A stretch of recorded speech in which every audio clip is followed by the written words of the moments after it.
What is going on? Welcome to another episode of Opinions from Offside. Kanye believe you're in England. Unfamiliar surroundings. I know, in the car as well, in a co-op car park.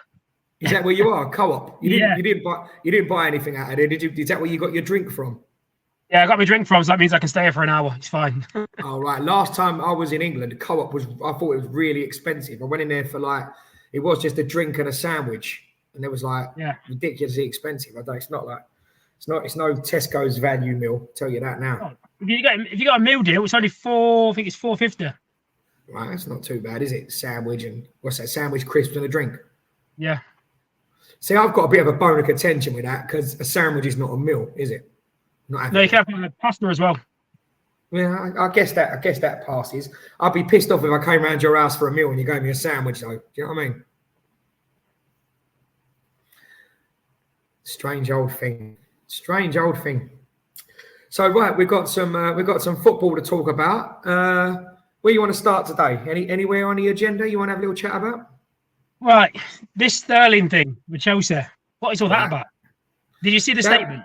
Right. So here's what I didn't see the statement. I heard about it this morning. I heard with a Sterling situation. I heard that his agent or at least his team released a statement before the game, so before kickoff, which was a bit cheeky, basically saying that he'd been omitted from the match day squad and basically they couldn't understand and they wanted answers. So I think that's there's definitely communication's a thing. So there's a lack of communication there between the player and the management. I think that is a bit, I can see both sides. I think that's a bit unfair of Sterling to have cleared that and let his management team or agent put that publicly. I think it damages Chelsea saying it before the game and making the focus on him rather than on the team. But also I can see why he's a bit pissed off because, as you said off camera, with the inclusion of him in the pre-season friendlies, you thought that was a bit unfair, no? Yeah, I mean, if you've been part of he played every pre-season friendly apparently. He's played every pre-season friendly for a Chelsea squad, which is 49 players deep. Ridiculous. If you want him to go, tell him before. He'll still play the friendlies. I imagine Sterling being the ultimate professional. I don't see him being a bit of I'm not playing then. I don't want to do that. But tell the lad, because he could have attracted interest elsewhere. Like there's so many transfers going on at the minute. I mean, why would maybe a Man United not have been interested in Sterling? You know what I mean? Why would they not? Do you not think Arsenal might have even sniffed around him? I mean, look at Arsenal. They've got Saka, Martinelli on either wing. If one of those are injured, who else comes in? Yeah, he's of a certain age now, but you could see it. Would he be happy? I mean, the thing is, he'd be a squad player in theory, but he's on about 300 grand a week, isn't he? So it depends if people want to pay that sort of money to have him warming the bench. But to be mugged off like that by Chelsea, I'd take a pay cut. But all right, then I'll go to your rivals. Do you not think it's possible that there's more going on behind the scenes that we don't know about? Well, Maresca's apparently said that Maresca's response statement is saying that he prefers other types of wingers to Sterling. Right? I'm not being funny. What other types of wingers to Sterling that get you goals? It's like saying you don't like Salah on the wing. You might want wingers that cross the ball, but he's going to get you. Sterling, I know he's not prolific, but he's got more goals than most of the other wingers in your team. I think he was second top goal scorer last year. Beyond Cole. Well, there was an argument as well that, and I thought there was. I'll see what you think of this. I'll put it to you. I heard an argument that Kane's underwhelming. I'm going to go Harry Kane again, but Kane's underwhelming performance in the in the Euros, may have been down to a lot of the goals he's got for England has been playing in the team with Sterling, because Sterling does run beyond him and Sterling does get to the byline and make space and pull defenders away, and allows him to drop into that pocket. Is there an argument that Kane missed Sterling and the service and the chances he lays on for him and the spaces he makes for him with his pace? I think there's something in that. Maybe. I mean, when he was at City, he had Aguero, who was an out-and-out goal scorer, and then Pep changed him to do that. So Aguero would drop into the space to get involved, and then that's when him or Leroy Sané would bow in from the wing. It's somewhere where you don't want the wide men to be your fullbacks, and if they did do that and follow the man, or say they followed the man, the fullbacks were going forward. If they didn't follow the man, And ordinarily, when Aguero's back up front, it's 3-on-2 because you'd have Sane, Sterling, and Aguero on the two centre backs. So maybe that's what Kane was missing. He was sort of playing that sort of role. But I know you're looking for an excuse for Harry Kane because I know you're his biggest fan at the minute. But... Oh, stop. Dear, I'm never going to live that down. I mean, the thing is, going back to his performance in England, we touched on it in another episode. Like, he didn't have that natural width to his left, you know, pulling fullbacks out of position and pulling the centre backs over a little bit because he had Foden wanting to cut in and be inside in the 10, and he wants to drop in that 10. And then you had a right-footed left back in Trippier wanting to cut inside in that space. Then you had Bellingham wanting to get in that 10, and it just was over congested. Maybe the likes of someone like Sterling would have maybe pulled him about a little bit and give him a little bit of width and give him a little bit more space to drop into. But coming back to the Sterling thing at Chelsea, why do you think what do you think is so disrespectful about it? Do you think just because he's an established player and he was left out of the matchday squad without communication being there, or is it more the fact that because he's featured in all the pre-season friendlies, then all of a sudden omitted from the squad, you feel that's disrespectful because he's been dropped after that and they're wasting his time? A bit, I think. Oh, we've lost Kanye for a second. Popped out and then he's popping back in. I know what he's done. He's run to the co-op to get another drink at a meal deal. Here he is. He's back. He's got you again. So yeah, you were saying. If I think it is disrespectful for a player that he is a senior player in the squad that you've played in all the preseason friendlies. So you're giving him the impression that you're part of the first team squad to then just go, right, yeah, you're not travelling with no clarity. If they'd explain to him, listen, like, it's Man City, listen, between us, I don't expect you to have a lot of the ball.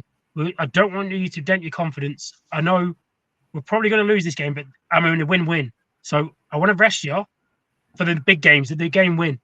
I still want you there. I mean, who doesn't travel with the squad nowadays, a senior player, to go and watch the team play? Like, that's, I don't know. Why would you not? Can't fit them all on the team bus. Well, I'm sure he could fly. Got enough of that. Yeah. But then you touched on the fact that it was like almost a double pill to swallow that he featured in the pre-season friendlies, right? But then let me pull out me devil's avocado card, right? Could it be that they wanted to move him on, and by playing him in those friendlies, they're giving him minutes and they're putting him in the shop window? Or why not tell him they're going to move him on? You can still play him to keep him fit, but now people are looking. But do we know that he hasn't been told that? Do we know that he hasn't had his future discussed? If he's been told that, why would he say he's looking for clarity? Why would you make a big statement and a big deal? Yeah, but he was talking about clarity on his future, was he? Or was I mistaken? He was more bothered that he wasn't in the matchday squad and he didn't understand why. Right. Clarity on his future. Right. Looking for clarity on his future. If you've told a player, like you're West Ham's manager now, you've got Mikel Antonio, you play him every preseason friendly, and then you say to him, listen, Mikel, we're going to let you go. We want you to start looking for another club. We're going to bring in another striker. We're going to let you go. You're probably not going to be in the matchday squad again until the window shuts, and then we might integrate you again. If then he decides he knows he's not going to be playing, he's not in the squad, he's not going to come out with that statement saying I need clarity, because then the club will just say Mikel Antonio has the clarity of what we're looking at because we sat and told him. That is the conversation that we as big, and most of the stuff is done by email, and there's a track record of the conversations now. So I don't think anything's been said to Sony. I think the impression's been given that he's going to be part of this first team squad, as is part of the 1.6 billion revolution, and then just gone, actually, I don't need you. And then to be coming out and saying, I prefer different types of wingers, tell him that. Tell him what you want from him, and why can't he do it? He did that at Liverpool. He played in the 10 role at Liverpool. He played wing. He played wing back at Man City. He worked on his finishing and become a goal scorer. He'd get you 16, 17, 18 goals a season. He could still cross. He could do more outside the box.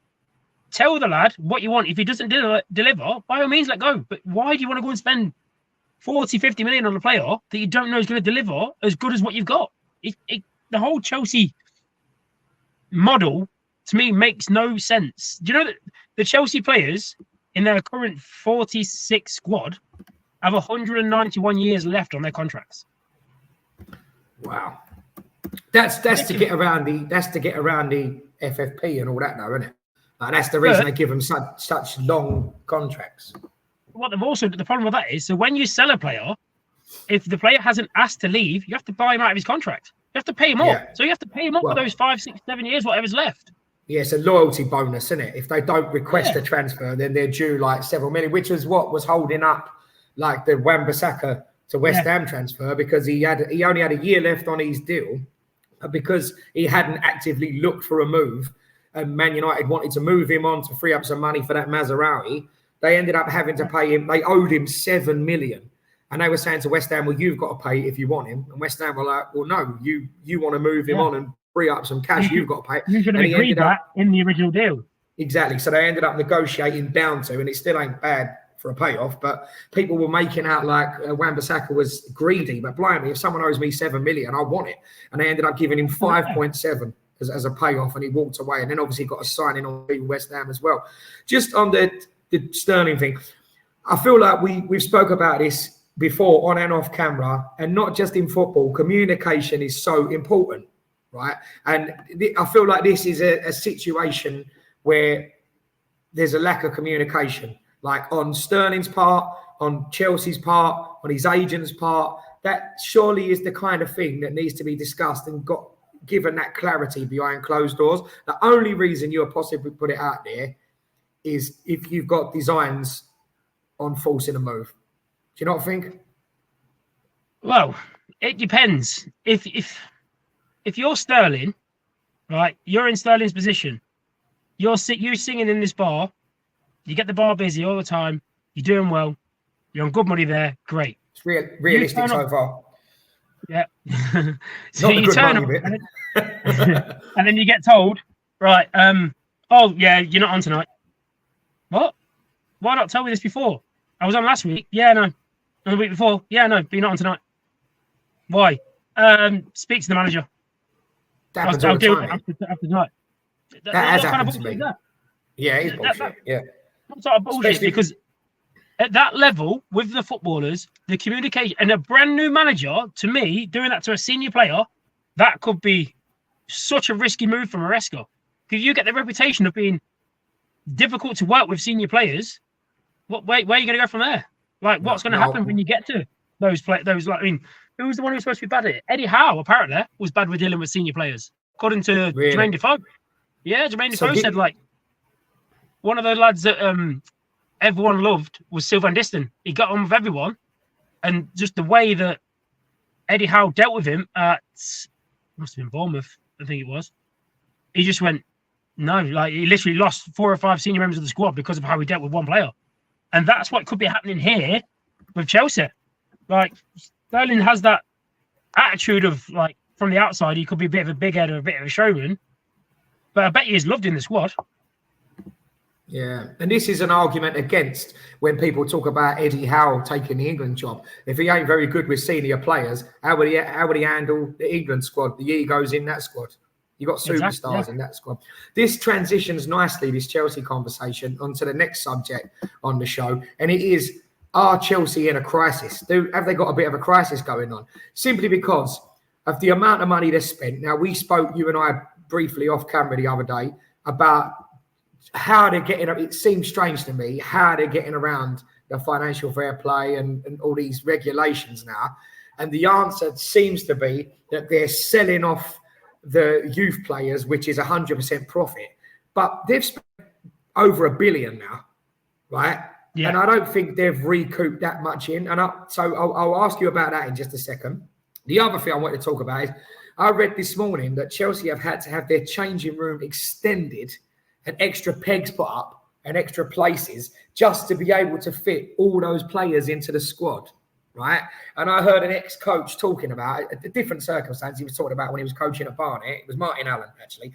And he was saying, who we've referenced before on this podcast, he was saying that when he was at Leicester, actually it was, under Milan Mandaric, that would have been Leicester, wouldn't it? Yeah, Martin. It would have, yeah. He said he had 59 squad players, and he just didn't know what to do with them when they come out for training. They just all came like players from everywhere. It's ridiculous. So it's got to be similar. What Chelsea got? 56 or something, right? So 46, I think. 46. So he was saying you might one day in training, you might have like a good 30-minute warm-up, some drills or whatever, and then you might finish with an 11-a-side game, right? But that's only 22. That's not even half your players you're using. Yeah. So then what they did was an hour later, they had another 11-a-side game. So if Chelsea do that and they've 2 11-a-side, they've still got players that are not included in that. Yeah. Like, it's ridiculous. How can you keep that many people happy? Do you know what I mean? If players understand that they're there to be a squad player, I get that. But I don't get now, if you're a footballer with a good future or you're established somewhere, why the hell would you pick Chelsea to go to at the minute? Yeah. It just doesn't make any sense. Like, the fact that they've not had a great pre-season as well says it all. If they're blowing teams out the water, but you are only in a crisis if you're not winning. If Chelsea win the next 3 games back-to-back, no one's going to care about how many players they have. But once they start losing or Maresca starts changing, that's what they're going to look at.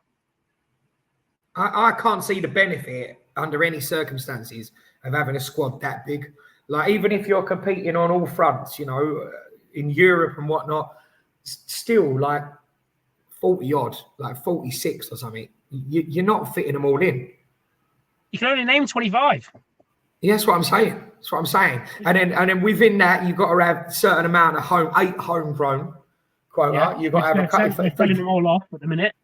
For Europe, you've got to have a couple of home trained players that have come through your academy, not just registered as homegrown. Like, I don't see why you'd go there at the moment as a footballer. I was looking at Kyle Palmer, and I was thinking he had a good first season there, like scored a lot of goals and whatnot. But he just, like, I can't see that being a long-term destination for him. I'm surprised he signed that new contract. Didn't make any sense. Yeah. He signed a 2-year extension to make it 9 years. Is that just the money, though? Is that a financial decision, do you think? Because don't forget, once he signed that contract, I know players can kick off a stink and still ask for transfers and stuff like that, but so it's a lot of effort to get out of a contract. Even under the transfer request, they can still say no. Unbelievable. So talking of transfers, that was seamlessly transitioned into. Do you want to have a little chat about some of the transfers that are in and out at the moment? I know we're still waiting for Liverpool to make their first signing. West Ham have made about 9 so far. We touched on that. And some of the other teams. Any views on that? Kick us off with. Is there any transfers that have jumped out at you, like the West Ham ones? Which ones have you looked at and thought, right, I like that? I mean, I can't remember if we were on camera when we spoke about Todibo. I watched him in that.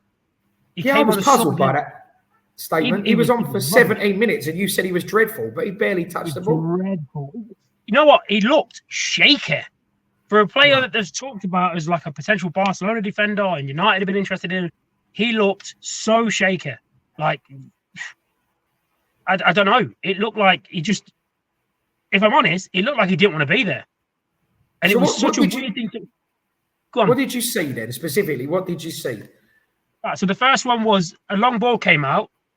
So a goalkeeper's kicked it out, long ball towards the centre-back. I would expect my centre-back to either head it away or bring it down.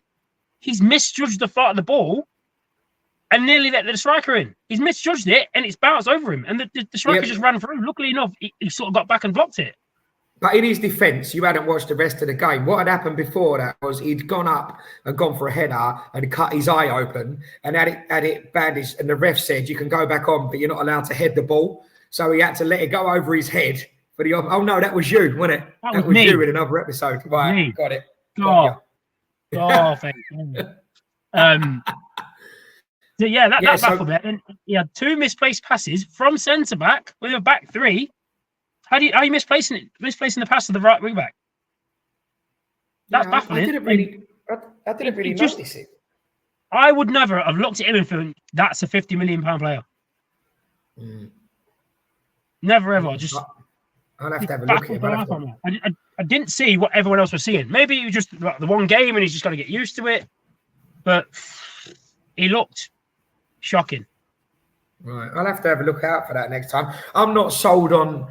So I spoke on the Hammers Chat West Ham podcast recently. Like, I'm not sold on our transfer business, and everybody's going on about how it's the best transfer window ever for West Ham. Like, I disagree. I think transfer strategy has been so scattergun, and we've got a director of football or whatever his title is this week, because it keeps changing, in Tim Stighton. And what he's done is he's identified certain players, and I keep banging on about this. I was on Hammer's chat, and I was also on the phoning on the West Ham way the other night. So apologies for anyone who's heard this point of view. I think it's so scattergun, right? I've actually got it written down. What I was talking about. So if you identify, if you're the director of football, you should have an ethos and a style of play that's your vision that you implement through the club, right from the youth upwards, right? Doesn't really matter really who the manager is. Yeah. So it doesn't really matter who the coach is, because it's not a manager anymore, is it? It's a head coach. And the head coach really is interchangeable. The ethos should still be the same, which should save you on, you know, Allardyce comes in, doesn't like any of those players, buys a certain players to play the Allardyce way. Allardyce goes, someone else comes in and he doesn't like those players. You know what I mean? Rather than changing all your players every time you change your manager, you should surely have one style that you want to do. Then, therefore, you should put the pieces in place. But tell me what you think about this, right? Stighton has blown through his transfer list, which is apparently data-driven, right? And I can't see the transfer vision because the pieces of the puzzle don't fit. So we went all out for John Durant, 20-year-old, pacey, pace to burn, gets on the shoulder, in behind, pretty bow-footed, takes a shot early. So that's the style of play we're going to play, are we, with a centre forward?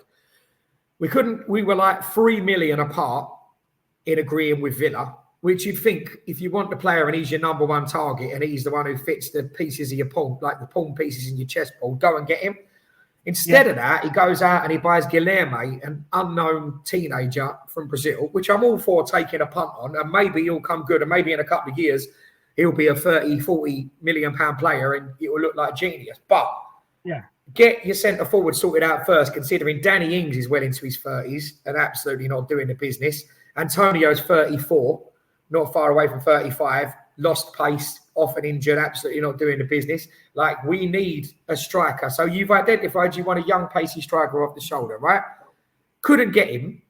So instead of going to the next pacey striker in the same style, we went and got Fulkrug, who is entirely different. Not pacey, not particularly quick, drops into the 10, holds it up, you know, as other players running off him. Totally different style, right?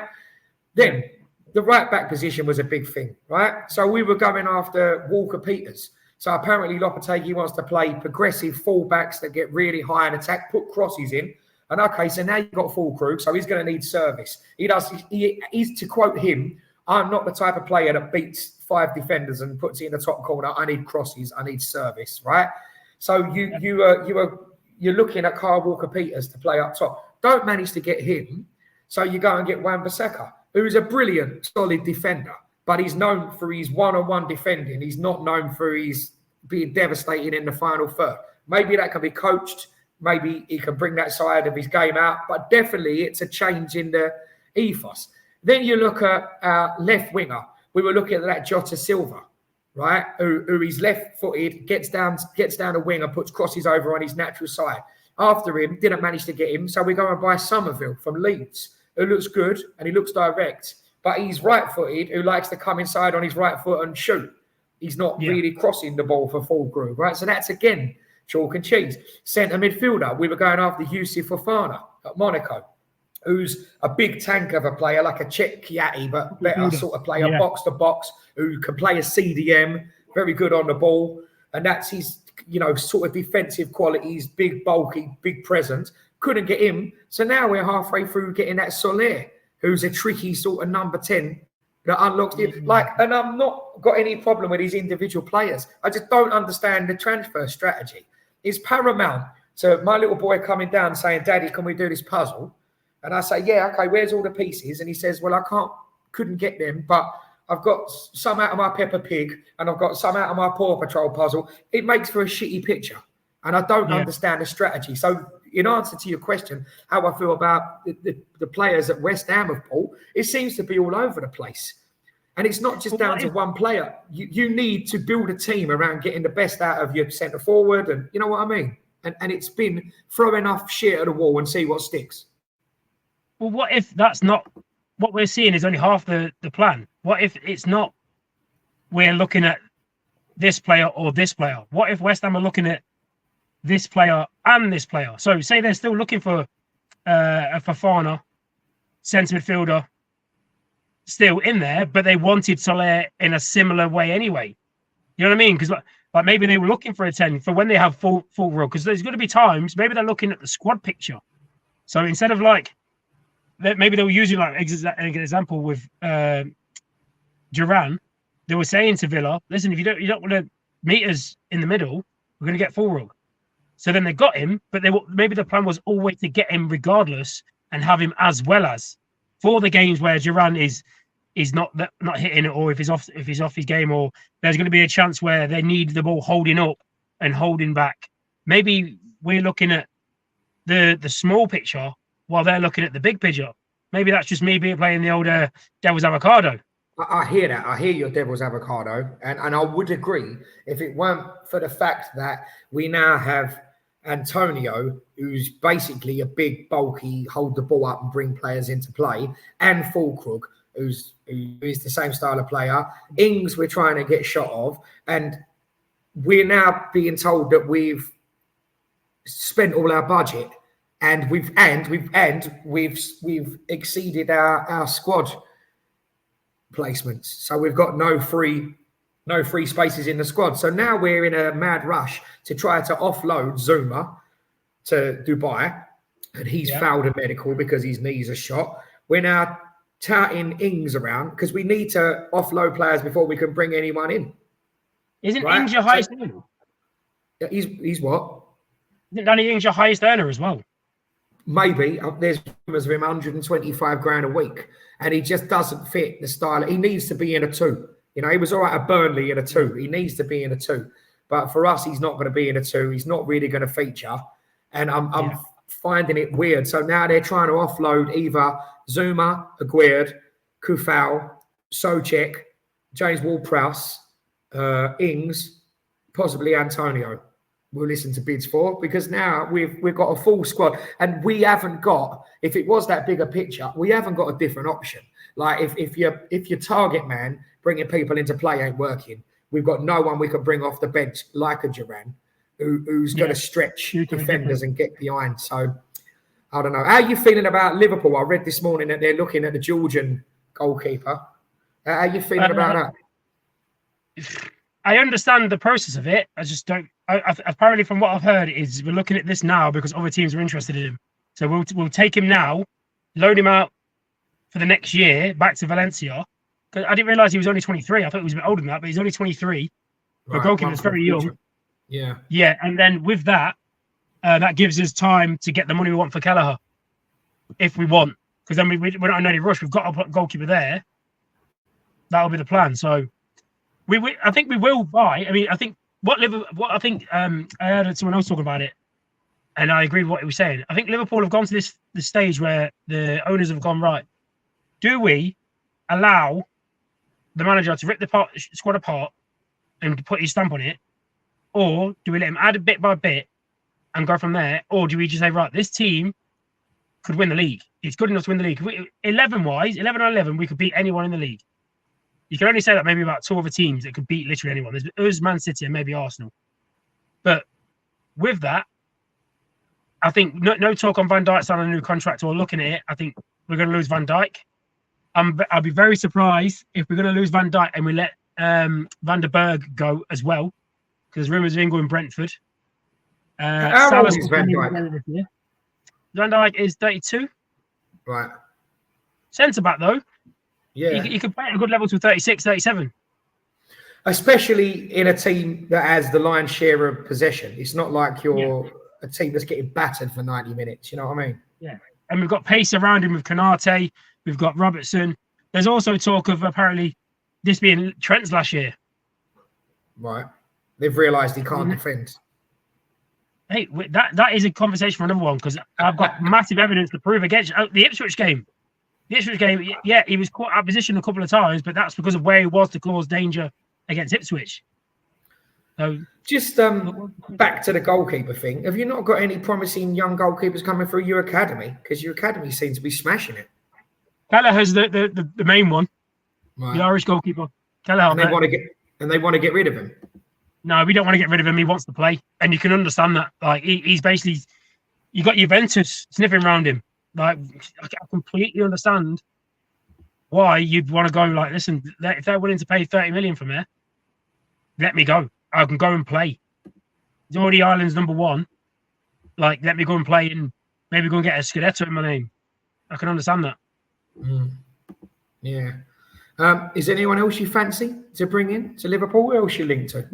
There's a few. I think we definitely need a 6. There's the Sociedad manager has basically said the Zubimende deal could go through again, because I don't know if he's saying that to try and ward off Arsenal, because if Arsenal are apparently playing hardball over the Moreno price, where if they say, listen, we're only going to sell one, Zubimende could still go, trying to play hardball with him, but we need a 6. It's just right now, it's a difficult position to go and get. I'm surprised we didn't look at that.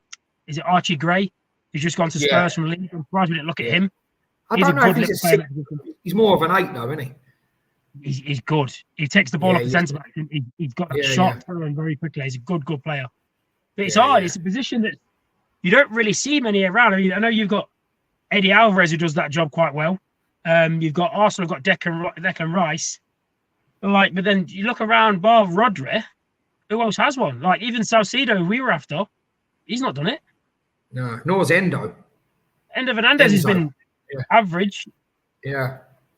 And I think average is being generous for a £107 million player. So to find a 6 is difficult part. I think. I don't know if you ever heard of Stefan Bajovic. He played last season, the year before. Last year, sorry, he was injured. He played for us when he was 17, and he slotted into that role so well. So well. Bajovic, I think that's how you say it. He's Spanish. He will be an absolute star. As long as he can get fit and stay fit, he will be a star. Like Can Curtis Jones play that sort of bit deeper midfield? I don't think he's disciplined enough. I think he's more of an 8. He's better at going forward than he is at going back. I mean, we had McAllister playing there against Ipswich, and their main chance came from him not bottling out of a tackle. That's wrong, but getting beaten a 50-50 on the edge of their box, and then they broke, and I think it was Chapman who went through one-on-one, and Trent slowed him down, and then he had a shot. It was easy for Alisson, but we need that holding player to sit in there. I mean, there's a few around Europe that we can look at, but it's whether we actually go and get them. That's the thing. Yeah, interesting. We'll have to see. Probably by the next week or so, we'll be able to do a full roundup of the ins and outs of all the clubs, and we'll have a talk about all the transfers more comprehensively. Just a quick bit of housekeeping, folks. If you're listening, whether you're watching on YouTube or listening on Spotify or the various other podcast platforms, make sure you like and you follow and you interact with us and give us your questions and things to discuss. We haven't had many questions this week, so looking to you, lovely lot, to let us know what you might want to talk about. And like I say, if you are listening on the podcast platforms, there is more content on YouTube, simply because we've been on YouTube a longer time, so we've been doing it for a bit longer on there. So there'll be unheard and unseen things over there for you to see. To finish off today, we're not going to do obscure players, and we're not going to do unpopular opinion. We're going to do a new feature today, and I'm going to put Kanye on the spot because I know he's going to get this, right? He doesn't know. We haven't spoke about this. We're going to do a new feature. It's called Who Am I? Who Am I? Right? So Kanye, who am I? Junior. That's correct. Right, that's the end of that one. Brilliant. Right, so, right, who am I? Who am I? Right, ready? I have played in a Merseyside derby, a Manchester derby, a Midlands derby, a Lancashire derby, El Clasico, and a London derby for both teams. Who am I? Who am I? He's played for all of those teams on both sides. No. He's played in all of those derbies for one team or another, with the exception of the London derby, where he's played on both sides of a London derby. Right. Played in London derby. I feel a little bit like, do you remember the programme in the 90s, Going for Gold? Used to on BBC One. Going for gold. Do you remember that? What was that bloke's name? He used to, who am I? Irish bloke. The only one I know that did TV things like that was Roy Walker. No, you're talking about catchphrase. I forget what his name was. Yeah, no, this was going for gold. Can't remember. So to reiterate, he would have played for one of the Liverpool clubs, one of the clubs in Liverpool in the Merseyside derby. He would have played for one. I think I've got it. Could have been on loan. Right. He would have played for one of the Manchester clubs. He would have played for a club. Go on. Well, first of all, the nationality of the player.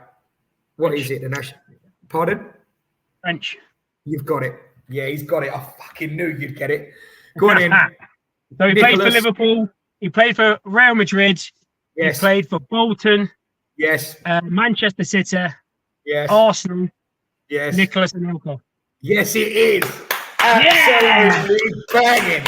That was absolutely brilliant. To be fair, I've got to shout out Stevie G, who works here, because he caught me outside Bojangles with that one and put it in as well. I got it as well.